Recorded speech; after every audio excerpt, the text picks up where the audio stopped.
بسم اللہ الرحمن الرحیم۔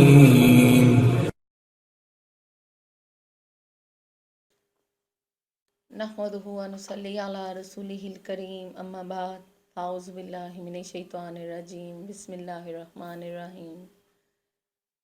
ہمارے نبی صلی اللہ علیہ وسلم نے ہمیں ایک بہت ہی پیاری دعا سکھائی ہے، وضو کی دعا۔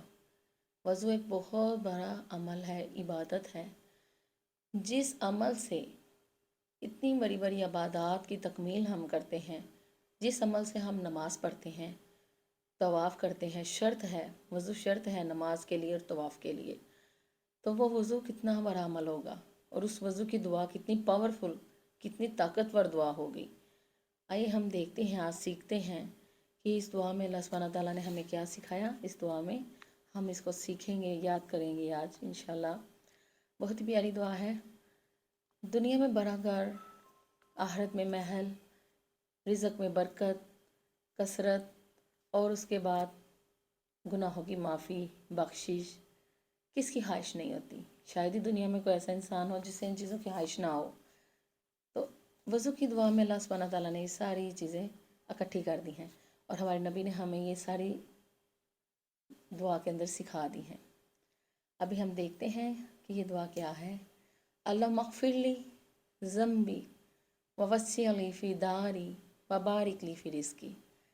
اللہم اغفر لی، اے اللہ مجھے معاف کر دے، اے اللہ مجھے بخش دے، اے اللہ میرے گناہوں کو معاف کر دے۔ انسان ہوں، گناہ گار ہوں، خطا کار ہوں، تو معاف کرنے والا ہے۔ دیکھیں وضو کے دوران ہم اللہ تعالیٰ سے معافی مانگ رہے۔ ووسع لی فی داری، اور اے اللہ مجھے بڑا گھر دے، دنیا میں بھی دے اور آخرت میں بھی دے، آخرت میں بڑا محل دے، بڑی جنت دے۔ وبارک لی فی رزقی، اور اے اللہ میرے رزق میں برکت عطا فرما۔ برکت نظر نہیں آتی، برکت ہمیں کبھی نظر نہیں آتی، لیکن برکت کیا ہوتی ہے؟ یہ ایک بہت ہی پاکیزہ چیز ہے۔ اسلام میں برکت کا کنسیپٹ کیا ہے؟ برکت جس کو مل جاتی ہے، اس کے مال میں، جس کے مال میں، رزق میں برکت ہو جاتی ہے، وہ اس کی نسلوں تک چلتا ہے، ختم ہی نہیں ہوتا۔ تو اس لیے برکت کی دعا ہم کرتے ہیں وضو کی دعا میں۔ تو اللہ تعالیٰ نے یہ دعا ہمارے نبی کے ذریعے ہمیں سکھائی۔ وضو کے دوران جتنی دیر وضو کرنا ہے، اس دعا کو پڑھتے رہیں۔ ایک بار پڑھیں، 2 بار، 3 بار، 5 بار، 7 بار، جتنی دفعہ مرضی پڑھیں، جتنی دیر وضو کرنا ہے اس دعا کو پڑھیں، تو ہمیں اس دعا کی برکات حاصل ہوں گی۔ جس چیز کو جو خواہش ہے، اس خواہش کو دل میں رکھتے ہوئے یہ دعا پڑھیں، تو اللہ سبحانہ تعالیٰ انسان کی اس دعا کی برکت سے اس تمام خواہشیں پوری کریں گے۔ اچھا، ہم اس دعا کو بار بار پڑھتے، آج کے سبق میں پڑھیں گے تاکہ ہمیں یہ دعا یاد ہو جائے۔ تو ہم ایک دفعہ پھر اس کو دہراتے ہیں۔ اللہم اغفر لی ذنبی ووسع لی فی داری وبارک لی فی رزقی۔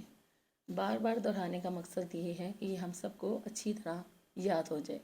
جن کو یاد ہے ان کو ذہن نشین ہو جائے، اور جن کو یاد نہیں ہے ان کو اچھی طرح یاد ہو جائے، تاکہ ہم اس کو وضو میں پڑھتے ہوئے کبھی بھی نہ بھولیں۔ تو ہمارے نبی صلی اللہ علیہ وسلم کی جو سنت ہے وضو کے لیے، وہ ہمارے نبی 2 برتن جو استعمال کرتے تھے وضو فرمانے کے لیے، وہ مد اور سا کہا جاتا ہے ان برتنوں کو۔ تو برتن جو وضو کے لیے استعمال کیا جاتا تھا، اس سے مقصد یہ تھا کہ پانی ضائع نہ ہو، ٹھیک ہے؟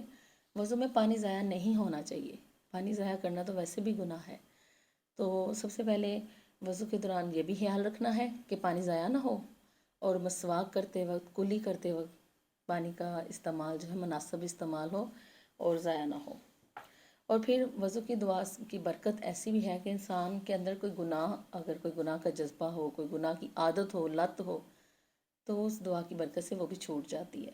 کیونکہ اس دعا میں دیکھیں کیا مانگ رہا ہے انسان اللہ سے، اللہ اغفر لی، مغفرت، بخشش۔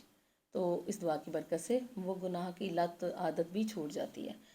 تو اللہ تعالیٰ پھر انسان کو نیک لوگوں میں اس کا شمار کر دیتے ہیں اس دعا کی برکت سے۔ تو دیکھیں یہ دعا ہمیں کتنا کچھ عطا کروا رہی ہے اللہ سے، گناہوں کی مغفرت بھی، بخشش بھی، ولایت بھی، ولی انسان بن جاتا ہے، اللہ کا دوست۔ ولی کس کو کہتے ہیں؟ اللہ کے دوست کو۔ تو اس لیے اس دعا کا اہتمام بہت زیادہ کرنا ہے۔ تو اللہ سبحانہ تعالیٰ سے ہم جب مغفرت کے بعد دعا کرتے ہیں وسیلی فی داری، کہ اللہ بڑا گھر وسیع کر دے دنیا میں بھی اور آخرت میں بھی. ہم اللہ، ہر انسان کی خواہش ہوتی ہے کہ دنیا میں بھی اس کو ایک بڑا گھر اللہ تعالیٰ عطا فرمائے، اور پھر آخرت میں مرنے کے بعد بھی جو جنت میں محل ملے وہ بھی بڑا ہو، جنت میں درجے بڑے ہوں. تو اس آیت کو جب ہم اس دعا کو پڑھتے ہیں، نبوی دعا ہے یہ، تو پڑھتے ہیں تو اس سے ہم اللہ تعالیٰ سے اپنی یہ مراد مانگتے ہیں کہ اللہ دنیا میں بھی بڑا گھر دے اور آخرت میں بھی بڑا گھر عطا فرما. تو وضو کی دعا کی برکت سے انسان کو یہ دونوں چیزیں بھی مل جاتی ہیں. اور جب، لیکن یاد رکھیں یہ بات، ایک بہت ضروری بات یہاں یہ ہے کہ اس دعا کو یقین کے ساتھ پڑھیں. شک نہیں ہونا چاہیے، دل میں شک نہیں لانا کہ پتہ نہیں ملے گا یا نہیں ملے گا، پتہ نہیں ایسا ہوگا یا نہیں ہوگا، کیونکہ ہر عمل کی قبولیت کا دار و مدار یقین پر ہے. جب اللہ سبحانہ تعالیٰ پر یقین ہوتا ہے تو ضرور عطا کرتے ہیں اللہ، کیونکہ حدیث قدسی ہے کہ اللہ سبحانہ تعالیٰ فرماتے ہیں کہ میں بندے کے ساتھ اس کے گمان کے مطابق معاملہ کرتا ہوں. میرا بندہ میرے بارے میں جو گمان رکھتا ہے میں اس کے مطابق وہ معاملہ کرتا ہوں. تو اگر ہم شک کریں گے تو کیا اللہ ہمیں عطا کریں گے؟ یہ سب کچھ نہیں. لیکن یقین ہوگا کہ مجھے ملے گا، میں جو مانگ رہا مجھے ضرور ملے گا. میں بڑا گھر مانگ رہا دنیا میں بھی آخرت میں بھی، بخشش مانگ رہا، برکت مانگ رہا رزق میں، تو مجھے ضرور ملے گی. تو اس لیے یقین ضروری ہے، یہ بات یاد رکھنی ہے.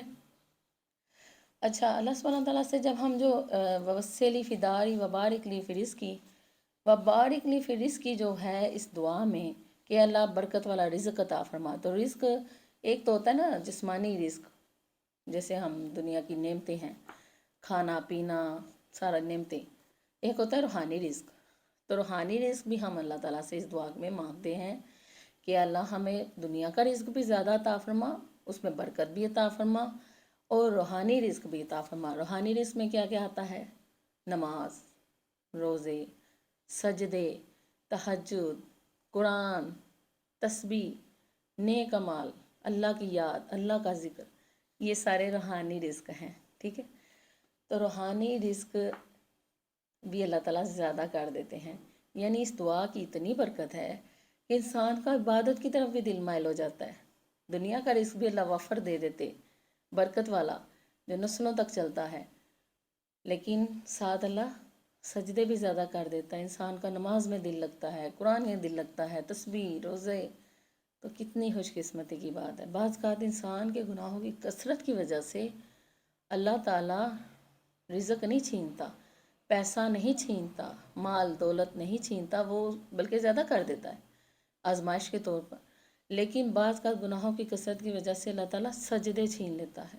تو یہ ڈرنے کا مقام ہے انسان کے لیے کہ اللہ تعالیٰ کی سجدے نہ چھین لے. اللہ سبحانہ تعالیٰ ہم پر رحم کرے. تو یہاں یہ بات، اس دعا کا اہتمام کریں وضو میں بہت زیادہ. اور اگر جیسے بیت الخلاء میں اگر اس جیسے واش بیسن وغیرہ میں اگر انسان نے وضو کرنا ہو تو یہ دعا پھر دل میں پڑھیں، دل کے اندر اس کو دہرائیں. ٹھیک ہے، 1 بار 2 بار 7 بار جتنی دیر وضو کرنا ہے اس کو پڑھتے رہیں دل ہی دل میں. لیکن اگر بیت الخلاء سے باہر کسی مقام پر وضو کر رہے تو پھر اس دعا کو زبان سے اس کے الفاظ کو ادا کریں. ہم ایک دفعہ پھر پڑھتے ہیں اس دعا کو تاکہ ہمیں پھر اچھی طرح یاد ہو جائے. اللہم اغفر لی ذنبی ووسع لی فی داری وبارک لی فی رزقی. اے اللہ مجھے معاف کر دے اور مجھے بڑا وسیع گھر عطا فرما اور مجھے برکت والا رزق عطا فرما. ٹھیک ہے، اب اس کے بعد ایک مشکات شریف کی حدیث ہے کہ انسان کے گناہوں اور خطاؤں کے سبب اس کا رزق تھوڑا ہو جاتا ہے، کم ہو جاتا ہے گناہوں کی کثرت کی وجہ سے.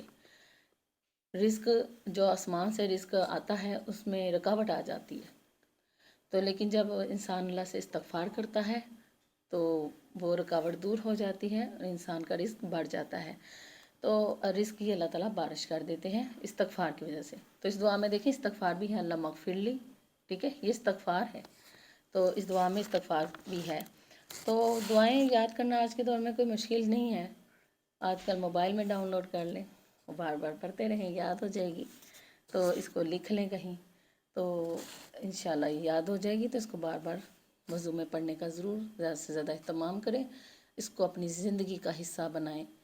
اس کو کبھی نہ بھولیں، اس سبق کو ہمیشہ یاد رکھیں۔ اللہ سبحانہ تعالیٰ ہمیں وضو کی دعا کی برکت عطا فرمائے، آمین۔ الحمدللہ، جزاک اللہ خیرا کثیرا۔